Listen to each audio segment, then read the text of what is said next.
ನನಗೂ ಒಂದು ತಾಳ್ಮೆ ಇದೆ. ಶಾಸಕರೇ, ನನ್ನ ತಾಳ್ಮೆ ಪರೀಕ್ಷೆ ಮಾಡಬೇಡಿ.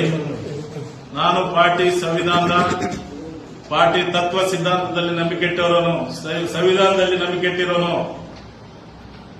ನಮ್ಮ ತಂದೆ ದೊಡ್ಡ ರಾಜಕಾರಣಿ ಅಲ್ಲ, ಇವತ್ತಿಗೆ ವ್ಯವಸಾಯ ಮಾಡ್ತಾರೆ. ಹೋಗ್ಲಿ ಹೊಲದಾಗ, ಇವತ್ತು ನಮ್ಮ ತಿಮ್ಮಾಪುರ ಹೊಲದಲ್ಲಿ ಯಾಕೆ ಯಾರು ಸಾಮಾನ್ಯರು ಬರಬಾರ್ದ?